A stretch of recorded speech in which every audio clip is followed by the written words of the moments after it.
There's just so much that people wouldn't say to your face that they'll say online, and kids are cruel a lot of times. Helping kids in crisis. From social media to stress at school, today's teens are under immense pressure. We had students that were dysregulated without the tools for how to cope. This is the work that our kids need to be able to be as successful as possible. The academics don't matter if this stuff isn't in place. A look at the people working to end the youth mental health crisis. Plus, the benefits of physical activity, the latest science on getting kids moving and protecting their developing brains. This is my time to get ready for college, and the fact that I had a little minor setback, it was a little scary and messed with me a little bit, but. And we take a look at what can sometimes be the best source of help for a teen, their own peers. And I learned from my parents that it was really difficult to even get into places to see a therapist. So I wanted to take part in being part of this resource where anybody can get this resource for free. Thanks for joining us as we look back on a year of helping kids in crisis. KOMO News put special focus on the youth mental health crisis, and over the next half hour, we'll share some of what we learned as we talked to researchers, what we saw as we went into schools, and the work kids and teens are putting in to improve their own mental health. Throughout our show, you'll see this QR code right at the side of your screen. If you are in crisis or you know someone who is, you can scan this code and it'll take you to our website where you'll find resources to help. Those resources include TeenLink, a peer-to-peer support line that's open for calls, text messages, and chat. If a teenager is in crisis or simply needs someone to talk to, sometimes there is no one better than another teen. Hi, thanks for calling TeenLink. My name's Stella. What's your name? Stella Rubel just graduated from Ballard High School, but she hasn't forgotten her elementary school days when she says she struggled with her mental health and needed professional help. And I learned from my parents that it was really difficult to even get into places to see a therapist. So I wanted to take part in being part of this resource where anybody can get this resource for free. Stella is now a volunteer at TeenLink, an anonymous peer-to-peer resource line. Most teens reach out via text or chat about bullying, substance use, stress, and sometimes suicide. What are we seeing happening over here? Yeah, so what's going on over there is we do have a chatter right now who is reporting some suicidal ideation. So we have our two mentors who are here tonight over next to the volunteer, making sure that not only the person on the other end of the line is okay, but also that our volunteer is okay. If the volunteer and mentor feel the teen reaching out isn't safe, they'll connect them with a professional.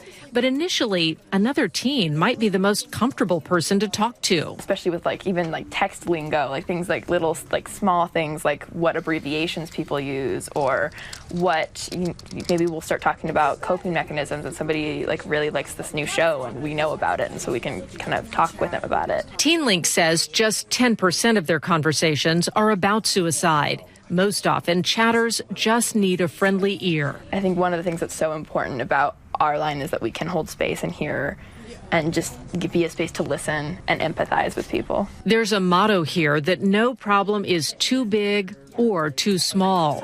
Whatever the issue, volunteers work to make a meaningful connection. I think I feel satisfied, sometimes stressed. It depends on how the night goes, but I definitely feel like I have hopefully made a difference for someone. The number for TeenLink is 866-833-6546, and the call center is open 7 nights a week from 6 to 10 p.m. If you need help outside those hours, the Suicide and Crisis Lifeline 988 is available 24/7. And for more mental health resources, just scan the QR code that's on your screen. That takes you to the Helping Kids in Crisis section of our website on KOMOnews.com and a list of hospitals, hotlines, and other sources of help. Some of the methods to boost a child's mental health are pretty simple and even fun. KOMO senior reporter Chris Daniels takes us to a North Seattle elementary school to show us a program that explores a connection between physical activity and the mental health of kids. From a distance, this may look like a bit of controlled chaos. Excellent, excellent. There you go. Little stick handling. But up close, you can see a smile on 10-year-old Rose's face. I like how it's kind of competitive, and I like throwing the stick around. You can also see the focus from 9-year-old Adriana. I do like it. For me, I don't really care about winning. For me, it's just about having fun and not getting hurt. What do you see? I see kids that are really well engaged in the activity. I see kids trying new techniques, new skills. Rebecca Brito of the Seattle Parks Department also sees a solution to a need here at Baldwin Elementary in North Seattle. That's because of the increasing evidence about the connection between physical activity and youth mental health. A 2023 Aspen Institute study examined the state of play in neighboring Pierce County and found a quarter of kids felt depressed or hopeless without physical activity, and an increase in those feelings if the trend continues over several days. Tacoma Pierce County's health department has reported similar trends. So the CDC recommends 60 minutes of physical activity every day for kids. Andrew Bloom is with the One Roof Foundation, a charitable arm of the Seattle Kraken, and provided seed money for this floor hockey program. Everyone see me. Increases academic capacity. It helps reduce anxiety. It helps with stress and resiliency in kids. It is part of a platform of activities here, also supported by city and county levy dollars. We're going weaving back, weaving back. The school was singled out by the Kraken because of its racial and economic diversity and the previous lack of equipment for kids. There you go. Good job, guys. The students will finish the weekly class with a trip to shoot some real pucks at the nearby Kraken Community Iceplex. I feel very tired, and I kind of feel like I get a little bit more better at it every class. The youngsters agree they feel a difference. How do you feel like after you play floor hockey? I feel happy. Adriana says it has also put her more at ease in her 4th grade classroom and out of it. Do you feel like more relaxed at the end of the day? What means to be relaxed for me is just like me, like not having to do anything at the end of the day, just doing my violin at the end of the day. I want to do it so I can learn to be a good violinist. All thanks to that symphony of sport that keeps moving kids in the right direction, one step, one goal at a time. I'm ready. 1, 2, 3. Let's go Kraken! In Seattle, Chris Daniels, Bye, see you later. KOMO News. It's not just the Seattle Kraken who recognize the benefits of physical activity. So do state lawmakers. Starting with this current school year, a new law is on the books mandating at least 30 minutes of recess time for kids K through 5. And it all comes back to youth mental health. Heads are down, dividers are up, and these 4th graders are diligently working with the occasional glance at the clock. Do you know what time it is right now? 11:31. So recess is? In 4 minutes. Finally, it's time to line up, high five. Have a good recess. Have a good recess. And let loose. It's no surprise that kids love recess. If there was no recess ever, that would be horrible for me. But doctors and state lawmakers apparently love it too, for the physical and mental health benefits. If I didn't have recess, I'd be sad because I'd just be sitting in the class like doing math, reading, and like writing all day. And that's like boring if I don't get any breaks. I would feel tortured. What do you mean, why tortured? Because if I have no breaks, then I'll be sitting in class hyperactive with trying to focus, which not my thing. Starting this fall, elementary schools in Washington will be required to provide at least 30 minutes of recess a day, with breaks encouraged in middle and high schools, and never taking recess away as punishment. Kids are not really meant to just be still all day, right? So they need that for their brains to come out, to move, to have fun. It's so needed. Pediatrician Puget Sound says doctors are seeing a youth mental health epidemic. The pandemic triggered learning loss at school, but kids also missed the benefits of recess. It's one of the few times during the day the school day, and maybe even the whole day, given how structured a lot of children's lives are, where they get to choose what they're doing and they get to problem solve with their peers and be creative. That pretending, the creativity, and the problem solving, those are key skills. What kinds of things do you and your friends do out at recess? We just play family stuff, like we go flying together and we just pretend we're flying and stuff. It's all part of the learning happening at school as kids build healthier bodies and minds. Around a dozen states now have recess laws, but Dr. Tandon says Washington's law is among the most thorough. She hopes to conduct follow-up research to see how the law impacts students' mental health, academic achievement, and their classroom behavior. State lawmakers looked at another issue impacting youth mental health. Doctors are seeing a frightening spike in young people diagnosed with psychosis. And in more cases, they're tying it to cannabis use, affecting the still developing brain. The state legislature tackled the issue of marijuana and mental health. At #Cannabis, one segment of the business is quickly growing. We've seen just quite the rise. High-potency products now make up 30% of sales here. And this is 82% cannabinoids. These products contain cannabis concentrate that's 4 to 6 times more potent than cannabis flower. The more cannabis you use, the more likely it is that your tolerance will raise. And people still are interested in having the benefits of cannabis, right? So it makes sense that the form factor might become more diverse. But as potency grows to 83%, 91.9%, to a whopping 96.1% total cannabinoids, health concerns are growing too. And he'd say, it's just marijuana. It's fine. It's just marijuana. Mary Moss's son started using high-potency marijuana in college and developed cannabis-induced psychosis. That was the first that I had ever heard of it, the first that I had ever even thought that cannabis could have been a catalyst into, bringing this whole chaos into our family's life. Doctors say they're seeing a frightening rise in cases of psychosis, schizophrenia, and other mental health issues in young cannabis users. A study out of Denmark found concentrated THC triples the risk of developing psychosis. And if your brain is developing, even up to age 25, right, your brain is not done. And you put in something like cannabis, and it causes a rewiring of the brain. More lawmakers are now paying attention. Today, we have all sorts of highly potent cannabis products. Representative Lauren Davis is on her 5th try to get legislation through Olympia to limit access to high-potency cannabis. She says we should learn from the opioid epidemic and act before we have a schizophrenia epidemic. And I'm a lawmaker, a sitting lawmaker, and unable to really move in a significant way because my colleagues have not yet been convinced by the overwhelming volume of research that suggests that these products are incredibly harmful. Thank you, Representative Davis.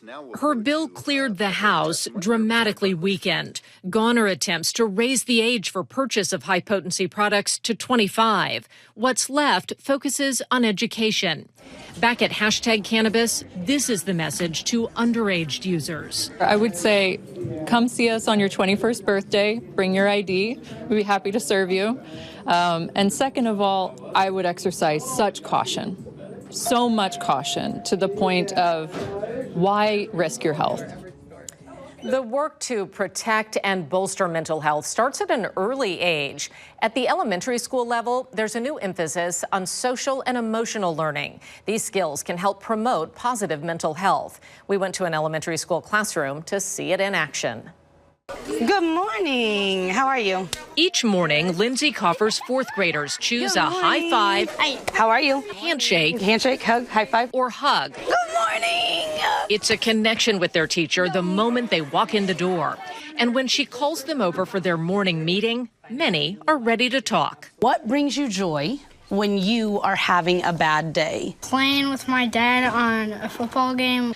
Being active helps you if you feel like you're having a bad day. They talk about feelings, emotions, struggles, sharing as they go around the circle, and with help from books. A compliment is one of the easiest things we can give somebody to bring joy in their lives. This is the daily lesson on social and emotional learning. But managing emotions is constantly weaved into the day. When it comes up throughout the day, you might have, when they line up at recess, they might have a problem that they need solving, and you can work through that. Abby, you work really hard. And they're like little sponges, and they want to learn it, and then they want to go out in the world and do it on their own. Jessica Ackley oversees social and emotional learning in all 6 of the Snoqualmie Valley School District's elementary schools. And we really found that emotion management, so that self-management, was the focus that we needed to work on. We had students that were dysregulated without the tools for how to cope. And so that's a big focus for us, is giving them those skills and tools for how to manage their emotions themselves and cope with the stressors that come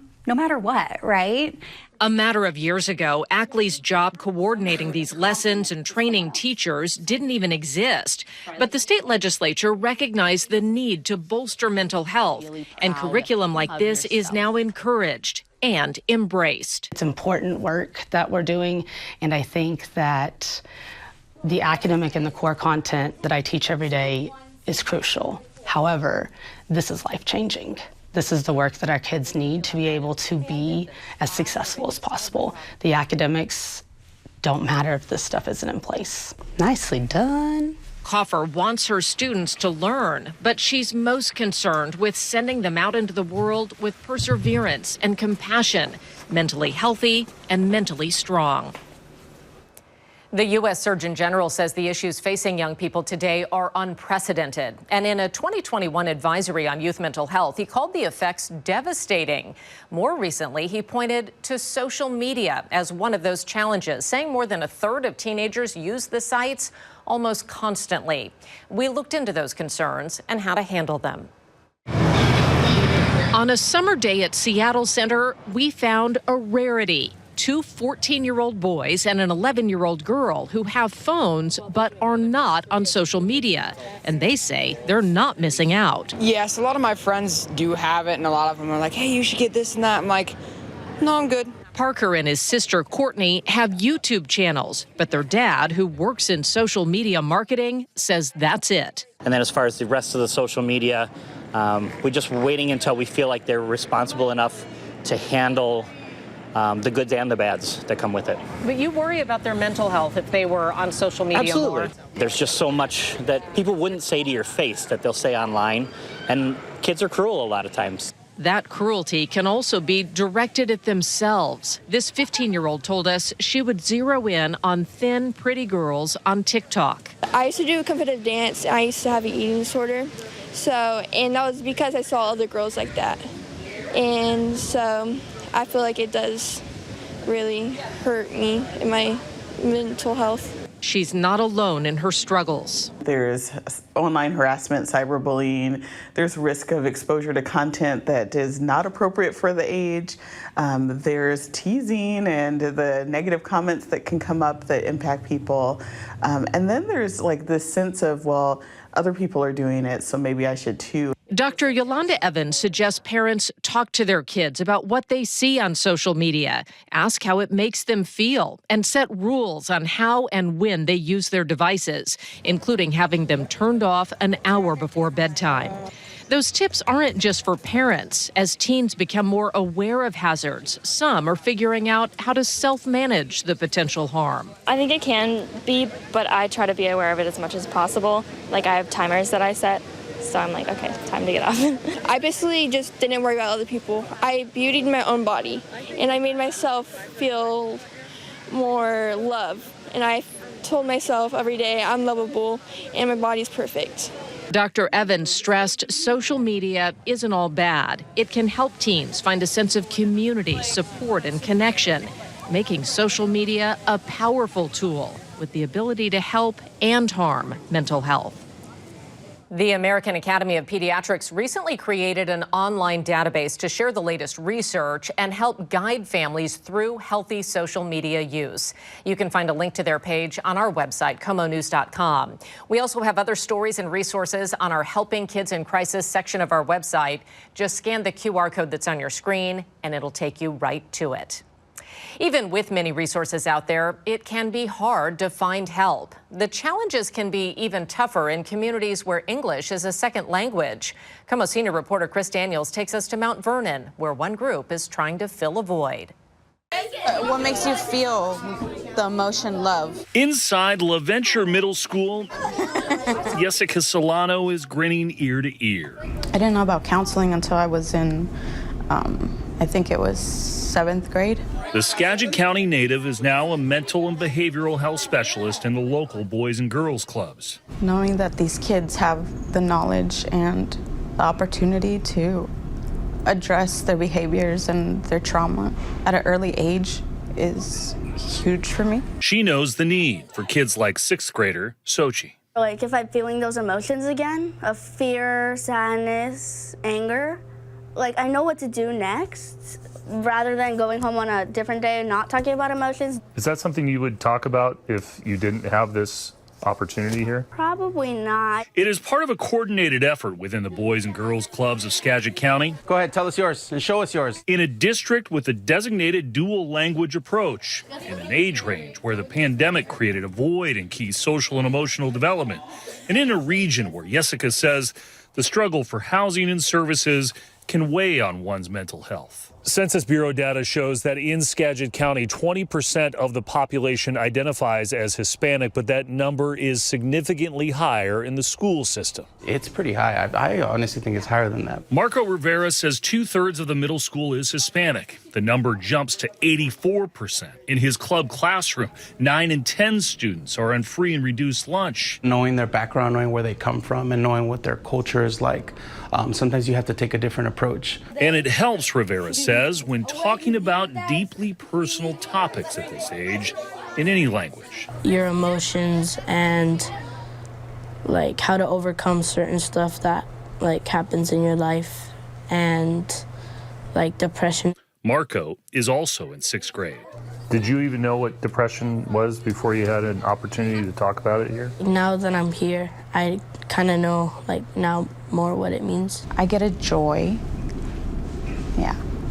I'm going to get emotional. Seeing the difference is what makes Solano smile, knowing that these baby steps will lead to a more successful path between Skagit County and beyond. In Mount Vernon, Chris Daniels, KOMO News. When a teenager suffers a concussion, it usually means temporarily sitting out from school and sports. During that physical healing from a brain injury, we don't always hear about what it could mean for a child's mental health.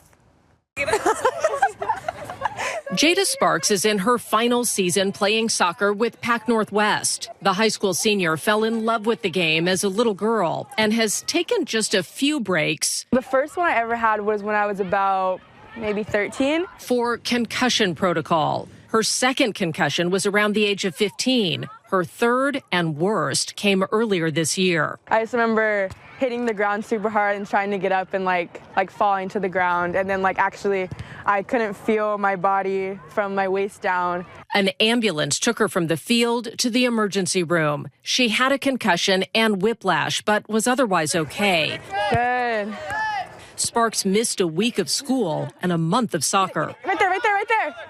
Obviously, with college coming soon, it's like, this is my time to get ready for college. And the fact that I had a little minor setback, it was a little scary and messed with me a little bit, but. That stress isn't surprising. Doctors say around 1 in 3 young people with a concussion struggles with mental health issues, including depression and anxiety. Might be the first time that you feel like my brain is not working the way I want it to. I need to do these things at school and I can't do them. And that's really stressful for kids. Dr. Sarah Chrisman encourages talking to kids directly, asking if they feel depressed or have thoughts about self-harm.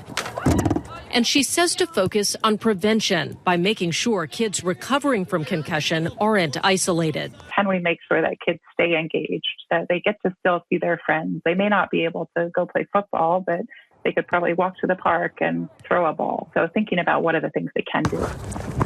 Oh, my bad. Sparks went to her team's games while she recovered, and while it was tough to watch from the sidelines, she was still with her friends. I miss playing soccer so much, but definitely had to do what I had to do to get back and had to go through the steps to get back to what I love. Anyone can suffer mental health challenges after a concussion, but people with a history of depression or anxiety will be most at risk and will likely need more time to recover. Sports have a unique way of bringing people together. We found a weekly pickup basketball game that started when a local mental health therapist saw the people around him needed a place to belong. It's called the Game of Life. All right, guys, let's circle up. Every Tuesday night at the Foursquare Church in Federal Way, come join us. Pastor Ron Walker delivers a short sermon. What I wanted to talk about today is Genesis chapter 2. And leads a brief prayer. Mighty God, thank you, Lord, for everything you do in our lives. Then this congregation pivots to the basketball court. All right, you guys, let's get rolling. All right, guys. Clock running, let's go. These weekly games are a combination of the church's sports ministry and Winston Bell's brainchild, called Game of Life. There's a way to diffuse that, you know it. Bell is a mental health therapist who found a unique way to mentor young men of color, tapping into hoop culture. You can tell a lot about a person from playing sports and basketball against them, from the types of calls they make, calls being, oh, you fouled me. Well, hey, that wasn't a foul, you know, and to really argue about that. We talk about emotional intelligence all the time and how to react, how to respond when you're angry, how to respond when things aren't going your way. So sports is just a catalyst to see how you're going to respond when you're losing. These games get players off the streets and off the couch. They get food, exercise, and dignity. And they get career advice. Game of Life brings in people to talk about jobs that don't involve making it to the NBA. That's what keeps you from being in a situation of feeling like you're depressed or feeling like suicidal or feeling like you have to go out and do something against somebody else. And guys come here and feel safe. Like, this is the place for me. This is my place. Oh my gosh.